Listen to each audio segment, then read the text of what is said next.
글로벌 비트 시간입니다. 지난 금요일 뉴욕 증시는 3대 지수가 모두 상승하면서 마무리가 되면서 S&P 500이 하반기 들어서 최장 기간 이어가던 하락세를 끊어냈습니다. 그런 가운데 중소형주의 상승도 돋보였고요. 이제 뉴욕 증시도 역시 마찬가지로 9월 2거래일만을 남겨두고 있습니다. 셧다운 위기가 다시 아른거리고 있는 가운데에서 소비와 물가 데이터도 지난 금요일장에서 발표가 됐었죠.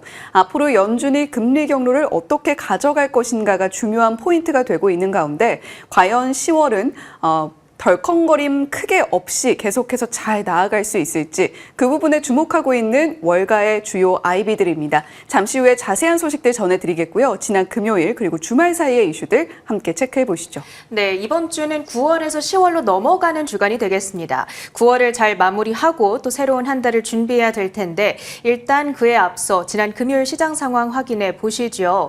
이날 시장은 나흘 만에 반등에 성공했습니다. 그리고 상승의 명분은 추가 금리 인하에 대한 기대감이 되겠습니다. 나스닥 지수가 0.4% 상승하면서 22,480포인트대에 그리고 S&P 500이 0.6% 가까운 반등으로 6,640포인트대를 회복해냈습니다. 이날 시장에서 무엇보다 주목을 받았던 것은 8월 PCE 물가 지수가 되겠죠. 전년 대비 2.7% 그리고 전월 대비 0.3% 상승이었습니다. 근원 수치의 경우에는 각각 2.9% 그리고 0.2%의 상승세를 나타냈던 물가이고요. 두 수치 모두 전문가들 그리고 시장의 예상치와 부합하는 수준으로 발표가 됐습니다. 이토로증권의 브렛 캐넬 대체로 예상에 부합한 물가 보고서였다면서 연준이 연내에 두 차례 추가 금리 인하를 단행할 가능성이 매우 높다 이런 평가를 전해주기도 했습니다. 그러면서 이 증시 상승의 토대가 마련이 됐던 이날이었고요. 동시에 9월 소비자 심리지수 확정치가 발표됐습니다. 최종적으로 55.1로 집계가 됐는데 이는 지난달의 58보다도 낮아진 수준이고요. 또 4개월 내 최저 수준을 기록한 거기도 합니다. 달리 말해서 지금 소비자들의 체감 경기는 약화하고 있다는 건데 고물가에 따른 재정 불안감이 여전히 지속되고 있는 국면입니다. 그렇다면 이날 이렇게 발표된 두 가지 지표를 우리가 통합해 본다면 어떤 결론을 얻을 수 있겠는가? 지난 9월 FOMC 당시에서 파월 의장이 얘기를 했던 그 K자형 소비 행태가 진행되고 있다는 결론인데요. 그러니까 주식 보유액이 많은 고소득층은 안정적인데 반면 중산층 이하는 심리적인 위축이 진행되고 있다는 겁니다. 물론 고소득층의 소비가 단기적인 미국 경기의 지표를 끌어올릴 수는 있겠지만 결국에는 압도적 다수를 차지하는 중산층 이하의 재정 악화로 인해서 향후 미국의 경기가 위축될 가능성을 배제할 수는 없다는 거죠. 장기적으로 미국 경제의 하방 위험을 높이는 핵심 리스크로 앞으로도 주시해 보셔야겠습니다. 그렇다면 이날 종목들의 표정은 어땠는지 히트맵을 한번 열어보시죠. 이날 테슬라의 4% 급등이 지수의 상승을 견인했습니다. 테슬라 올해 상반기에만요 50% 넘게 빠진 바가 있었죠. 이날의 급등으로 이제 연초 대비 등락률이 마이너스 9.9% 그러니까 고점 대비 하락률이 9.9%로 한 자릿수대에 드디어 진입을 했습니다. 정말 의미 있는 기록을 세운 건데 다만 여전히 고점 대비 하락률이 M7 종목 가운데에서는 제일 높다라는 부분은 주목을 해보셔야겠습니다. 어찌됐든 의미 있는 기록을 세우면서 마감을 했던 테슬라 이날 흐름이었습니다. 그리고 반도체주들 보시면 전반적으로 혼조 양상을 짓고 있는데요. 이 전자기기에 포함된 반도체 칩 수에 따라서 관세를 차등적으로 부과하겠다라는 트럼프 대통령의 방침이 발표가 됐죠. 이 뉴스 자체가 주가로 미친 영향은 제한적이었습니다. 다만 미국 안에서 생산을 많이 하고 있는 인텔의 강세는 견인을 했습니다. 인텔의 주가 4.4%의 급등으로 반응을 했고요.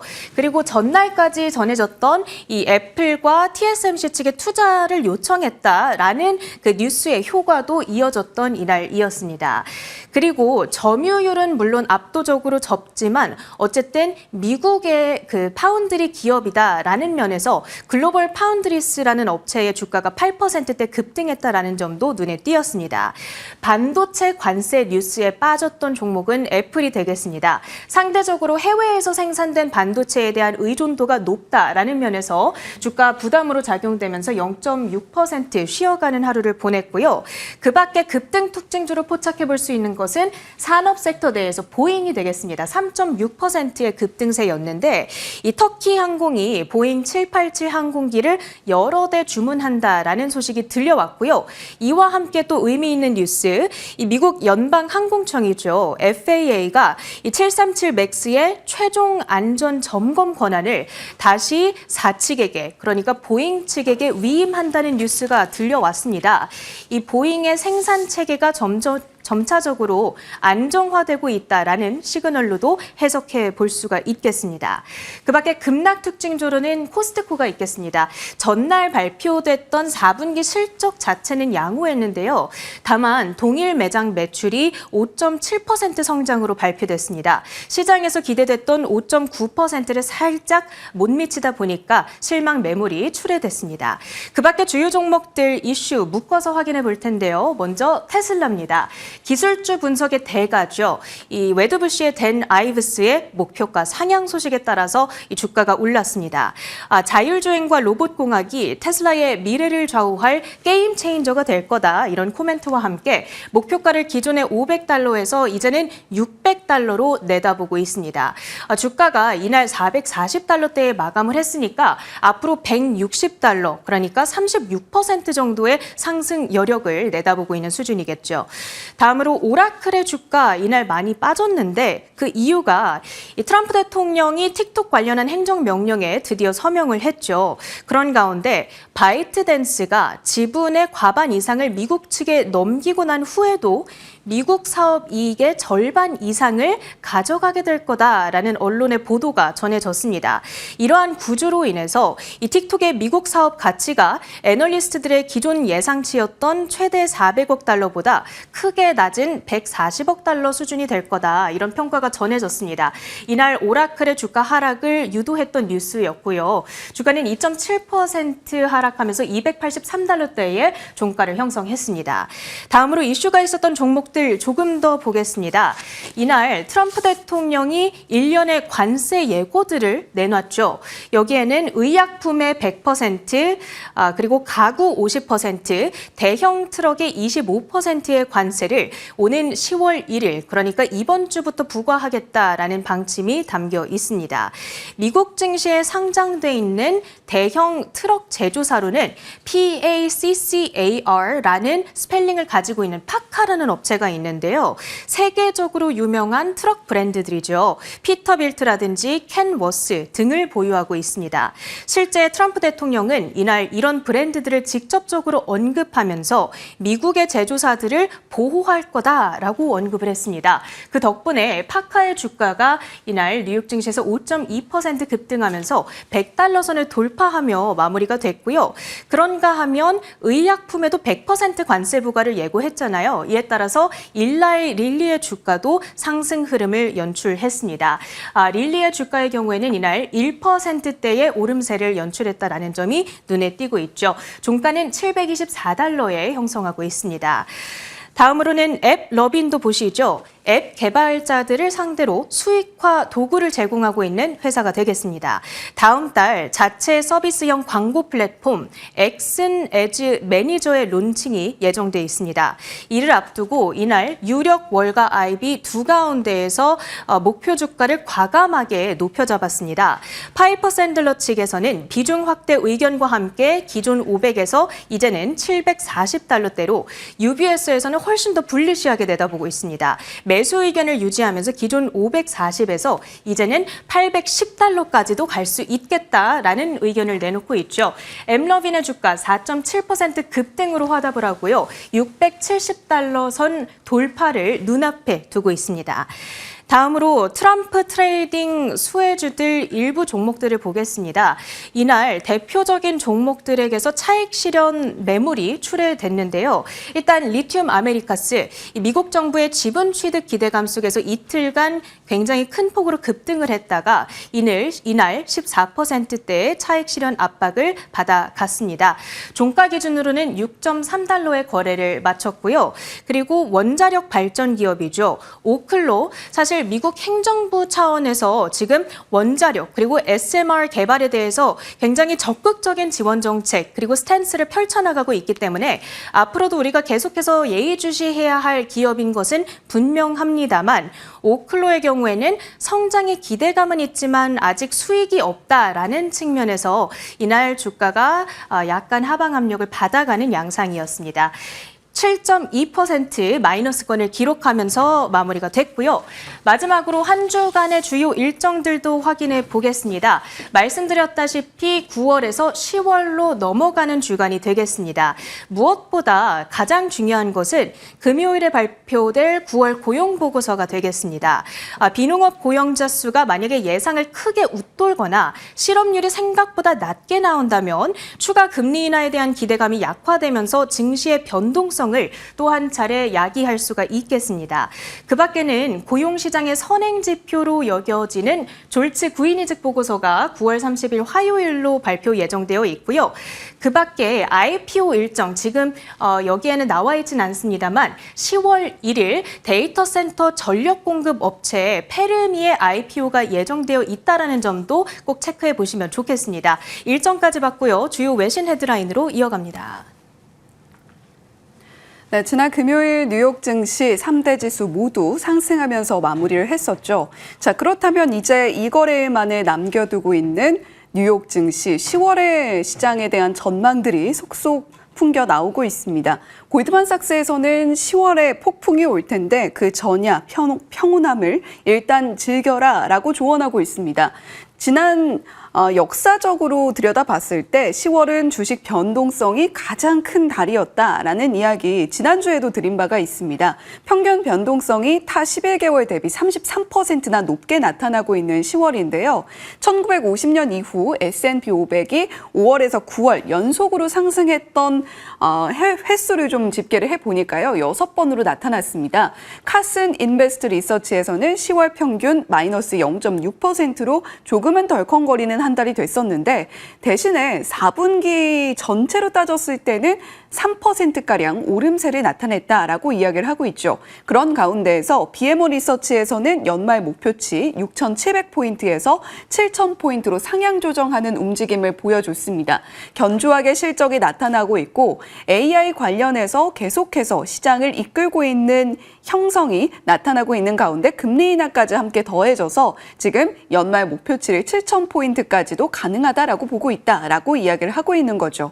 자, 이렇게 10월의 폭풍전야 골드만삭스가 이야기하고 있는 이유는 무엇인지 일단 4분기의 시작을 알리는 10월입니다. 그 시작이 요란할 것이다라는 경고나 마찬가지인데요. 4분기의 시작인 10월 연말 실적 관리가 집중적으로 이루어지는 시즌이고요. 애널리스트 데이도 상당히 많이 포진해 있습니다. 이슈 하나에 기업들의 주가가 울고 웃는 상황이 나타날 수 있다는 것이겠죠. 자, 그리고 내년 가이던스도 함께 발표되기 전에 기업들이 상당히 분주한 시간을 보내게 됩니다. 더불어서 기업들의 주요 이벤트가 집중되어 있는 시기가 또 4분기이기 때문에 그 시작을 알리는 10월에는 상당한 덜컹거림이 감지된다라는 이야기를 하고 있는 겁니다. 자, 그런 가운데에서도 연준 금리 경로가 불확실하다는 점, 어닝 시즌 셧다운 위기가 또 이번 올 한 해에 10월의 변동성을 크게 만드는 주요 3가지 요인이다라고 전하고 있는데요. 4월 랠리 이후에 S&P 500이 33% 오름세를 나타냈습니다. 시총은 그런 가운데에서 15조 달러가량 급격하게 늘어나는 모습을 보여줬고요. 올 한 해 동안 S&P 500이 사상 최고치를 경신하는 상승하는 흐름은 28번이나 기록을 하고 있습니다. 연준의 금리 인하, 견조한 실적, AI 버블 우려가 완화되는가에 대한 집중을 함께 하고 있는 IB들은 긍정론을 펼치고 있는 반면에 이러한 덜컹거림도 우리가 주의해 보자라는 의견들 함께 챙겨 가셔야 되겠습니다. 시티에서는 기업 실적 전망이 이미 시장 가격에 반영되어 있다라는 경고도 함께 전하고 있으니까요. 10월에는 조금은 조심스러운 포트폴리오 구성 전략이 필요하지 않겠는가라는 아이디어도 함께 챙겨 가시면 좋겠네요. 자, 그런 가운데에서 한때 차세대 버핏이라고 불렸던 인물입니다. 그린라이트 캐피털의 창업자인 데이비드 아인혼인데요. AI 투자 열풍이 막대한 자본 파괴로 이어질 수 있다, 이런 경고를 내놨습니다. 사실 지금은 펀드에 대한 운용 규모도 굉장히 축소가 됐고 한때는 워런 버핏처럼 가치 투자를 하는 동시에 또 공격적인 포트폴리오를 구성했던 인물이라는 점에서 주목을 받고는 있는데요. 지금은 현재 기술주, 성장주 위주의 포트폴리오를 구성하는 데 좀 실패했다라는 평가를 받고 있기는 하다라는 점 참고해 보시면 좋겠고요. AI 중요성은 굉장히 크다라는 점에는 공감을 하고 있지만 실제적으로 단기적으로 이렇게 무리해서 자금 조달을 하는 것은 시장에 충격으로 미칠 수 있다라는 경고를 함께 하고 있는 것이기 때문에 오픈 AI라던가 여러 가지 기업들이 막대한 자본 투자를 한 이후에 오히려 회수하지 못할 가능성도 우리가 염두에 둬야 한다라는 경고성 발언을 함께 전하고 있으니까요. AI 버블론 안에서 우리가 어떤 투자 포지션을 취해야 할까라는 것을 고민하는 와중에 하나의 의견으로 참고해 보시면 좋을 것 같습니다. 자, 이제 그리고 10월에 가장 큰 위기는 셧다운 위기일 겁니다. 지금 현재 다시 그 그림자가 아른거리고 있는 상황인데요. 트루이스트의 자료입니다. 셧다운이 사실상 시장에 지속적으로 영향력을 미쳤는가를 들여다본 자료인데요. 사실상 시장에 미치는 영향력이 단기적으로는 있었으나 지속적으로 영향력을 미치는 것은 포착이 되지 않았다라고 이야기를 하고 있습니다. 트럼프 대통령과 의회 지도부가 현지 시간으로 월요일 만나게 될 예정인데요. 주요 의제는 의료 보조금과 메디케이드 부분에서 진전이 있는가가 될 것으로 보입니다. 일단 필요하다면 셧다운도 해야 된다라고 굉장히 강경한 의견을 밝혔던 트럼프 대통령이기는 한데 셧다운이 막상 발생한 뒤에는 정부 데이터도 발표되지 않고요. 여러 가지 충격들이 예상이 되기 때문에 이러한 부분들 함께 염두에 두면서 트럼프 대통령과 의회 지도부 4인과의 회동 결과 어떻게 나오는지도 눈여겨서 살펴보셔야 될 것 같습니다. 자, 첫 번째 이슈는요. 관세 관련한 소식으로 준비했는데요. 우리나라뿐만이 아니라 굉장히 광범위한 국가에 함께 영향을 미칠 만한 소식으로 발표가 됐습니다. 아직까지도 관세 이슈가 끝나지 않은 것인지 조금은 지겨운 가운데에서도 계속해서 체크를 해야 될 수밖에 없는 강경한 발언들 쏟아지고 있는 상황들 정리해봤습니다. 함께 살펴보시죠. 트럼프 행정부가 수입 전자기기에 대해 제품 내 반도체 칩수를 기준으로 관세를 부과하는 방안을 검토 중이라고 현지 시간 26일 로이터 통신이 소식통을 인용해 보도했습니다. 이는 제조업을 미국으로 되돌리려는 정책의 일환으로 전동 칫솔부터 노트북까지 다양한 소비재의 가격 상승 요소로 작용할 수 있습니다. 상무부는 제품 내 반도체 칩 가치에 비례해 일정 비율의 관세를 부과하는 방안을 구상 중이며 이는 아직 확정된 내용은 아닙니다. 백악관 대변인 쿠시 대사인은 이와 관련해 미국은 국가 및 경제 안보에 필수적인 반도체 제품을 외국 수입에 의존할 수 없다며 관세, 감세, 규제 완화, 에너지 공급 확대를 통해 제조업을 미국으로 되돌리는 다층적 전략을 추진 중이라고 밝혔습니다. 반도체 관세 관련해서 또 우리를 한번 크게 긴장시킬 만한 소식이 들려왔습니다.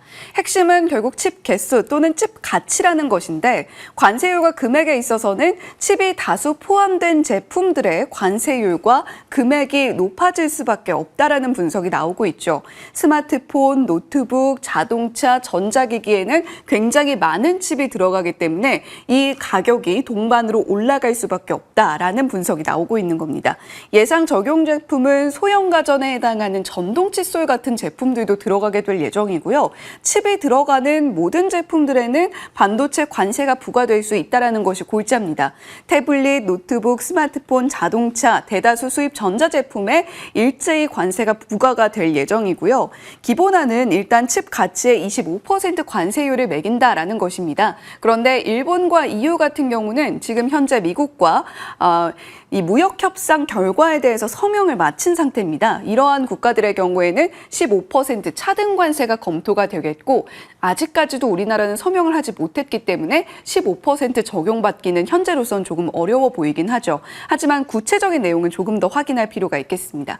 자, 국가별로 어떤 영향이 있을지 들여다보겠습니다. 중국 같은 경우는 영향받을 수 있는 기업으로는 화웨이, 레노버, 샤오미, TCL 같은 기업들이 있겠죠. 직수입 가전과 IT 기기 대부분의 관세가 부과되겠고요. 미국의 진입 장벽이 크게 높아지겠습니다. 자, 그런 가운데 우리나라도 큰 충격이 예상이 되죠. 삼성전자, 삼성디스플레이, LG전자, 현대차, 기아, 완성차 업체부터 전자기기를 수출하는 기업들까지 굉장히 광범위하게 영향을 받겠습니다. 미국 시장에 가전과 디스플레이 쪽 진출을 해 있는 LG전자를 비롯해서 현대차, 기아 역시도 굉장히 요즘엔 자동차에도 칩이 많이 들어가기 때문에 주력 품목 모두에 일제히 영향을 받아갈 수밖에 없겠고요. 특히나 일본과 같이 자동차 쪽에서 함께 경쟁을 하고 있는 나라들과 차등 관세를 부과받게 될 가능성이 현재로서는 더 높기 때문에 더 큰 영향을 받아갈 수밖에 없겠다라는 부분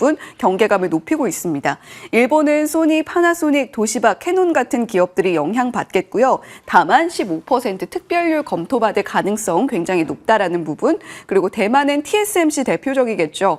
완제품과 부품에 있어서 미국 수출물에 영향을 받을 수밖에 없겠고 단 미국 내 생산 공장의 경우에는 면제가 가능할 것이다라는 전망 함께 나오고 있습니다. 자, 지금 중국과 한국, 대만, 일본뿐만이 아니라 유럽과 동남아도 함께 영향을 받아갈 텐데요.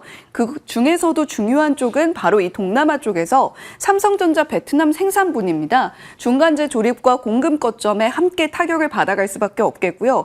또 결국에는 미국으로 생산 거점을 옮겨야 되는 것이 아닌가 하는 압박을 함께 받아갈 수밖에 없겠죠.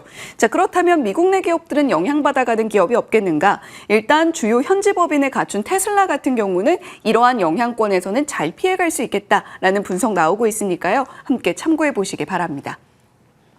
자, 두 번째 헤드라인 이어가 보겠는데요. 이제 M7의 시대가 저물고 그 밖에 다른 AI 붐을 이끌 기업들로 온기가 확산되고 있다는 분석들 계속해서 흘러나오고 있습니다. 어떤 내용인지 함께 확인해 보시죠. 매그니피센트 7은 2023년 이후 S&P 500 상승분의 절반 이상을 이끌어왔습니다. 하지만 최근 들어 AI 투자 흐름을 온전히 대표하기는 어려운 상황이라는 지적도 잇따르고 있는데요. 그룹 내에서도 엔비디아, 마이크로소프트 등은 강세를 보이고 있지만 애플, 아마존, 테슬라는 부진해 성과 격차가 뚜렷한 상황입니다. M7에 포함되지 않은 오라클, 팔란티어, 브로드컴 등이 새로운 AI 주도주로 부상하고 있습니다. 이에 월스트리트는 M7을 대체할 그룹으로 팹4, 빅6, 엘리트 8 등을 제시하고 있습니다. 지금까지 매그니피센트 7 종목들이 시장을 어떻게 이끌어왔는가 들여다보겠습니다. 가장 위쪽에 보이고 있는 검정색 선이 바로 엔비디아죠. 엔비디아는 확실하게 AI 시대에 패권을 장악하는 기업으로서 부상하는 모습이었습니다. 지난 2023년부터 정말 어마어마한 주가와 시가총액의 성장세를 보여주면서 시장의 트렌드가 CPU에서 GPU로 완전하게 넘어오는데 굉장히 큰 리더십을 발휘를 했고요. 정말 큰 상승폭을 기록을 해주면서 1000%가 넘는 상승 흐름을 2023년부터 기록을 해줬습니다. 그 뒤를 잇는 기업은 의외로 메타인데요. 메타는 500%가량의 주가 상승을 만들어냈고요. 그 뒤로 테슬라의 주가 상승폭도 여전히 무섭기는 합니다. S&P 500, 아마존, 알파벳, 애플, 마이크로소프트 이런 기업들이 계속해서 M7 종목들 뿐만이 아니라 S&P 500의 지수 상승을 견인해왔다라고 해도 과언이 아닙니다. 아닌데요. 최근 들어서는 엔비디아도 그렇고 조금은 힘이 빠지는 듯한 모양새가 연출이 되고 있습니다. 자, 그에 따라서 다른 기업들을 좀 함께 주목해 볼 필요가 있다라는 중요성이 부각이 되고 있죠. 다음 장 이어서 살펴보시면요. 새로운 M7을 이어갈 종목으로 오라클, 브로드컴, 팔란티어 이렇게 꼽히고 있습니다. 그 중에서도 가장 눈에 띄는 상승폭을 기록해주고 있는 것은 단연코 팔란티어일 텐데요. 고밸류 부담에도 불구하고 소프트웨어 쪽을 주로 바라보고 있는 애널리스트들의 경우에는 팔란티어의 이 압도적인 지위가 앞으로도 고밸류 부담에도 흔들리지 않고 지속될 가능성이 굉장히 높다라고 보고 있습니다. 이제 AI 하드웨어에서 소프트웨어로 온기가 번져나가는 시점 안에서 팔란티어가 가지고 있는 압도적인 위치, 보안도 가능하고 그리고 소프트웨어 플랫폼의 경우에는 타사의 플랫폼을 적용하지 않고 팔란티어에 온전하게 적용되는 그러한 압도적인 지배력이 앞으로 팔란티어의 주가 상승과 함께 기업 가치의 상승을 더더욱 가파르게 이끌어 나갈 것이다라는 분석도 이어나가고 있는데요. 그 밖에도 브로드컴과 오라클, 특히 최근 오라클은 조금 주가가 흔들리는 모습을 보여주고는 있습니다만 최근 회사채 어쨌거나 성공적으로 발행을 마쳤기 때문에 앞으로 AI 버블론을 잘 싣고 헤쳐나갈 수 있을 것인가도 관건이 되겠습니다. 자, 앞으로 팹4 그리고 엘리트 8 같은 이러한 새로운 이름들이 부상하게 될지 지속적으로 시장 안에서 체크를 해보시죠. 글로벌 비트 전해드렸습니다.